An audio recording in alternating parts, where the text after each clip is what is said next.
Good morning, students. Today we'll see female reproductive system.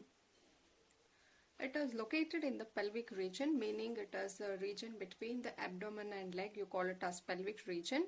And here also it includes the primary sex organ, and then it has the accessory ducts, accessory glands and external genitalia, as we have seen in case of a male reproductive system. Here the ovary, a pair of ovary, this will act as a primary female sex organ, and remaining the oviduct, uterus, vagina, these constitute the accessory ducts, and then you can find the gland and also the external genitalia. So the female reproductive system includes a pair of ovaries, a pair of oviduct, a single uterus, a cervix, vagina, external genitalia, a pair of mammary gland. So we'll see the first, it is the ovary. So I told you ovaries are these are the primary female sex organ. So this is an organ where you can find the female gametes are formed. That is nothing but female gamete as egg, ovum, ova, whatever. So these are formed in the ovaries. In case of male, we have seen the sperm, that's a male gamete, was formed in the testes. Similarly, the female gamete, egg or the ovum, is formed in the ovaries, and you call them as a primary female sex organ. These are located in the lower abdomen region. So diagrams are very important in this chapter. So please refer diagram for all the topics. So here, if you see, this is a female reproductive system. You can see there are pair of ovaries which are located on either side. So there is a one and there is a second ovary. There are two ovaries which are present on either side, and these are located in the abdominal layer or region. So these are attached to the pelvic and uterine wall by the help of the ligaments. So if you see here, the ovaries are attached to the pelvic region and also to the uterus region by help of the ligaments. So this one, the first attachment here, are called as mesovarium, and second attachment, the ovary, is attached to the uterine wall by the second ligament, and this is called as the ovarian ligaments. So these two will help to hold the ovaries in a firm position. Clear? And each ovary is about 2 to 4 centimeter in length. So you can see here, each ovary is 2 to 4 centimeter in length. Each ovary is covered by a thin epithelium. So this one is the thin epithelium, and inside here you call entire thing as the ovarian stroma. Ovarian stroma. Each ovary is having a thin epithelium which encloses the ovarian stroma. The ovarian stroma has again two zones. Here you can see entire thing, you call it as ovarian stroma. Inside stroma you can find two zones. The outer peripheral cortex. This is the outer peripheral cortex. It is called the peripheral cortex, and inner one you call it as inner medulla. I will repeat. So there is a one ovary which we have written.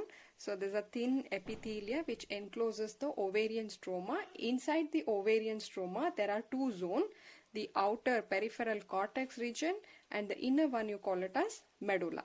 So these two are the two zones of the ovarian stroma. So here the function of ovary is same, that's a formation of gamete. Here it is a female gamete. I told you it is ovum, and same it is production of hormone. They also produce certain steroid hormones. Clear? So this is all about the ovaries. Moving on to the next called oviduct. It is a oviduct, otherwise you can also call it as a fallopian tube. The oviduct, uterus, vagina, these constitute the female accessory duct. That is, they do the work. See, this is the ovary. Ova is produced. That's a female gametes are produced in the ovary. But these formed ovum is collected and then it is transported like this. So hence you call this as the accessory ducts. This is a fallopian tube. And each fallopian tube is about 10 to 12 centimeter long. So this length is 10 to 12 centimeter long. And this extends from the peripheral of each ovary to the uterus. You can see here this fallopian tube. Here it is starting, this is a ovary peripheral till, and this is the uterus. It connects between these two. So ovary duct has three important parts here. So the first portion, this wider portion, a funnel shaped portion which you can see, is referred as, this wider portion is called as infundibulum. And these infundibulum has possess a finger-like projections. This you can see there are finger-like projections like this, and these are called as fibrae. And after infundibulum, this wider portion here of the oviduct, you call it as the ampulla. And the last part you call it as isthmus. I'll repeat. The oviduct has three parts here. So the first one here, the wider portion, what you see is called as infundibulum, and the next portion, this junction, you call it as ampulla, and finally it is the isthmus which is connected to the uterus, and this end portion you call it as isthmus. So infundibulum possesses a finger-like projections which are called as fibrae. So these fibrae create a suction which help to collect the ovum. See, this is the ovary where the ovum or a egg are formed, and inside, after it has formed inside, they are released out during the ovulation process, and these eggs are collected by this finger-like projection, and then they travel through this oviduct. Clear? And the next one, here also you can see pair of oviduct. This is one oviduct and this is the second oviduct. This is just a rough diagram. You need to practice a diagram of a female reproductive system with labelings. And next we'll move to the next portion, that is called as uterus. So uterus, it is single and it's also called as womb, and it has inverted pear shaped and is also attached to the pelvic wall by the ligaments. So this is the uterus portion. And the narrow space what you see here, this is a cervix and this is a vagina. Always the uterus open into vagina through a narrow cervix. So this is a uterus and this is a vagina. In between you can find the cervix, and the lumen of cervix is called as cervical cancer. The cervical cancer along with the vagina, the lumen, you call it as. So the wall of uterus has 3 layers of tissue. Here the outer one you call it as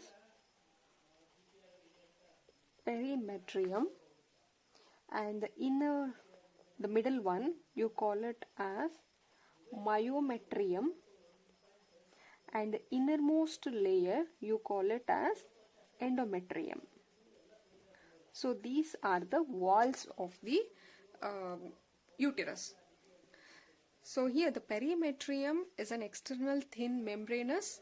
So this is an external thin membranous, and the middle one is actually a thick layer of smooth muscle, and this will help during this exhibit a strong contraction during delivery of a baby. See here, once the embryo is fully developed here, it has to be expelled out.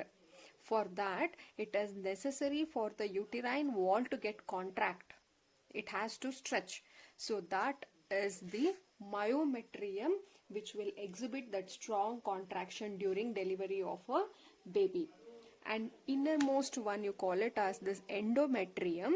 This is actually a inner glandular layer, and this is a one which will undergo cyclic change during the menstrual cycle. On every menstrual cycle, the endometrium wall will get ruptured and it is regenerated again during the cycle. And so this is all about the uterus. With this, we have completed the ovaries, which is a primary female sex organ. The main function of the ovary is, this is where the formation of a female gamete takes place, and also they produce the hormone. And there's a thin epithelium, and inside this you call it as an ovarian stroma. It is having two regions again, peripheral cortex and inner medulla region. This is about the ovary. There are a pair of ovaries. Okay, then it comes to the oviduct, and oviduct, otherwise you call it as a fallopian tube, has three important portions. The wider portion you call it as infundibulum, next is the junction called ampulla, and finally it is the isthmus, which is connected to the uterus. And the infundibulum possesses a finger-like projections called fibrae, and this is there to collect the ova which is produced from the ovary. And then it is the uterus. It is a single, and you call it as a womb, and this is inverted pear shaped. If you have seen a pear fruit, it has a shape of inverted pear fruit, and there are three wall layers of the tissues: perimetrium, myometrium and endometrium. So, and finally the uterus will open into the vagina. So uterus open into a vagina through a narrow cervix. This is called cervix. This is a uterus, this is a vagina. In between you can see the cervix. The lumen of the cervix is called as this, the end portion of this is called as cervic canal. And now these together, cervic canal along with the vagina, you will also call it as birth canal, because this is a space where the embryo has to travel and move, come out. So this is also called as the birth canal. And next we will see, we are left with the we have seen the ovaries, oviduct, uterus, cervix, vagina, everything. We are left with the external genitalia and a pair of mammary gland, which I would like to take up in the next video. I told you the diagrams are very important in this chapter.